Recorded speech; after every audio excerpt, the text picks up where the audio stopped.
Hello, this is H.C. Bailey, and welcome back to Let's Play Chrono Trigger! Let's head on through the Heckran Cave.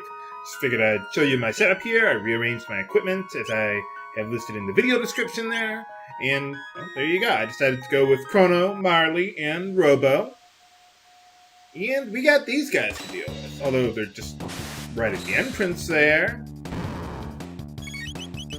But they're easy enough to take out. They're a little strong against physical attacks, but not that strong. Most enemies in this cave are pretty strong against physical attacks, and you pretty much have to use magic. It's designed as basically a tutorial dungeon for using magic. I don't know if you call it a tutorial, but, well, you know what I mean. Okay, well, now we don't want to use the Berserker ring anymore, so let's go anything else. Doesn't matter. Power Glove seems optimal. Here we got a few new enemies. We got the Cave Stalker and the Gin Bottle. Now, the Gin Bottle is actually weak to magic. The other enemies, I don't think they are.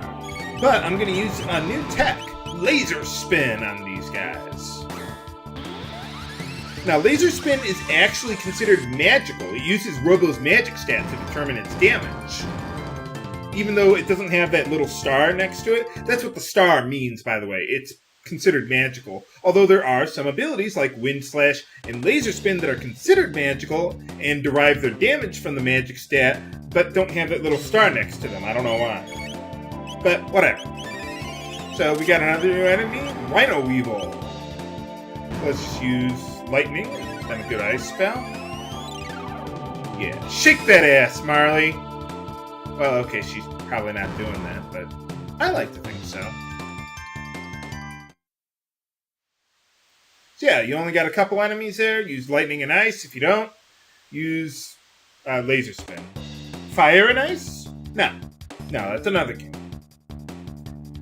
And here we got another new enemy. What are they? Well, let's get to Robo's turn first. Let's see. Boundillo. Really? Boundillo? That's all you're going to change the name?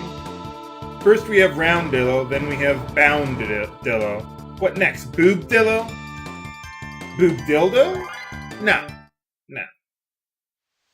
Just kidding, viewers. Uh-oh.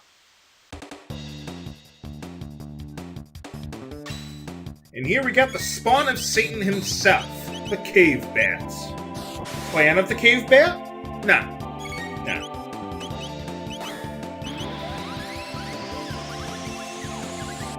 And that was an old reference even for me.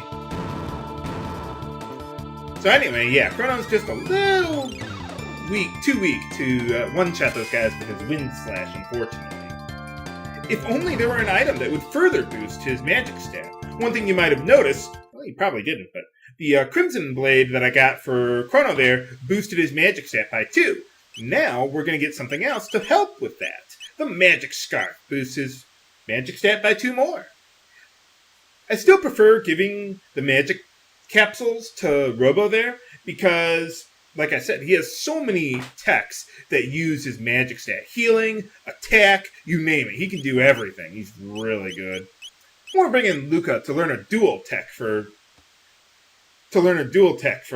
Marle and Lucca there. Just did that. Got Robo back in my party.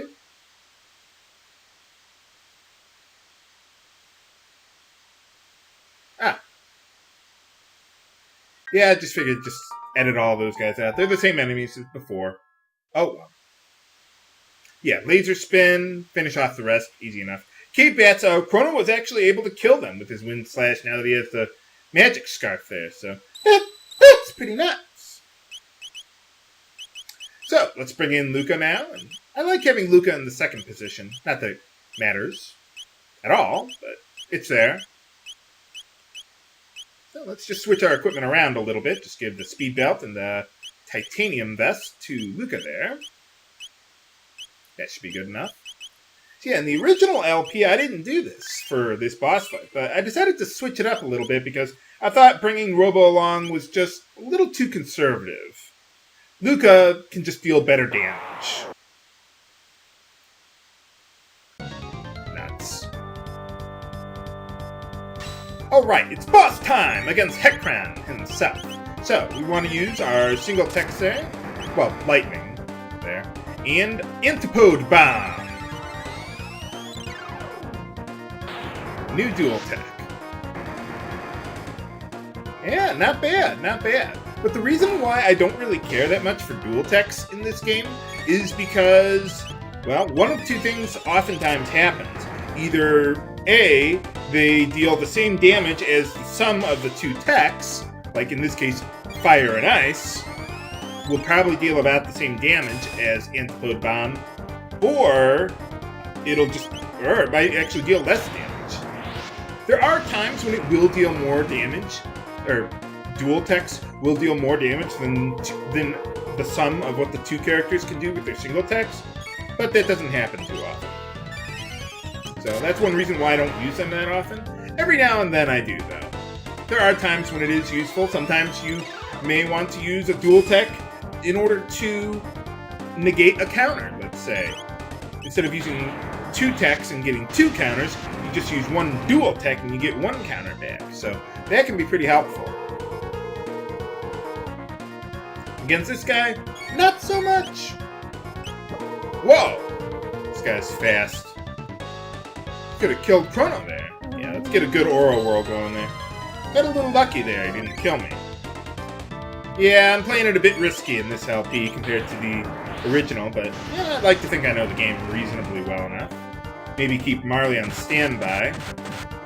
Or we could just heal Lucca now. Well, we've got time now, so let's just go with healing Lucca, I think? Yeah. Yeah, when you see him like that, he says, "I dare you to attack me!"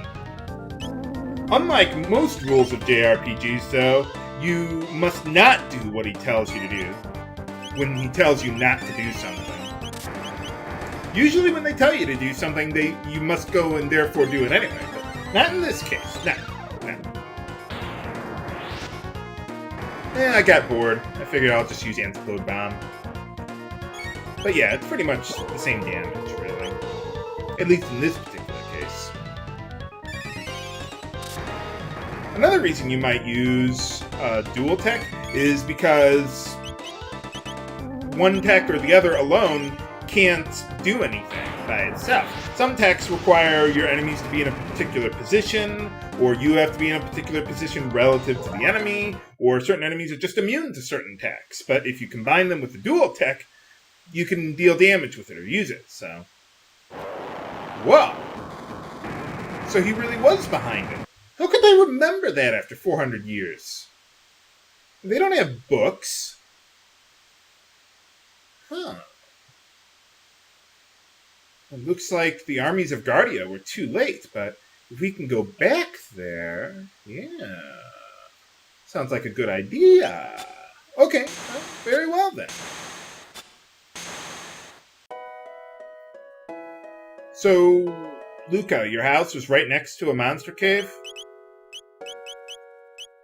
Oh, by the way, you see where it says Coastal Vortex there? You can hop back in there, actually, and go all the way back over there. You don't have to go to the end of time to do that, but if you talk to Tabin at this point in the game, you get the Tabin's vest for Lucca there. It's really nice. It boosts her speed by 2, reduces fire damage, it's better on defense for her. I'd even keep it on her once you actually find something that has more defense for her, just because the speed boost is so critical for Lucca.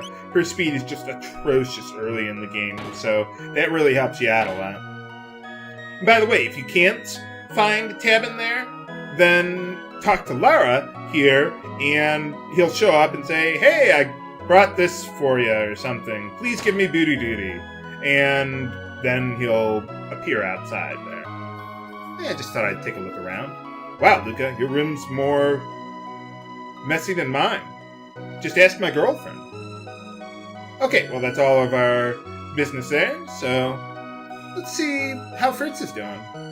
Hey, how's it going? You're welcome.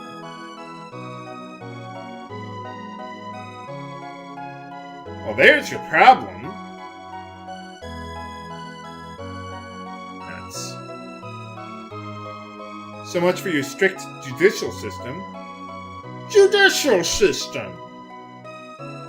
Ah, mid-ethers ethers that I'll never use. Is Elaine Fritz's brother, or are they like a couple or something? I'm guessing they're brother and sister. They kind of have similar colored hair, but I don't know. Uh-oh, he found out about you, Fritz. You're in trouble now. You might have wished they gave you the guillotine. No. But yeah, he pretty much sells the same thing as Melchior, so we really don't need any of that stuff. So, well, let's head on home and let Mom know that we're okay. Hey, how's it going? Oh, they were just liars. Fiendish slander. I'll do the best I can. Well, let's rest up here. We could use it now. Oh, I forgot to check the what is it? The amount of cat food I have. Yeah, let's go back up there. Make sure the kitties are well fed. Well, they seem to be doing okay, but maybe I'll get more of the cat food there off screen. Now let's introduce our new friends to Mom.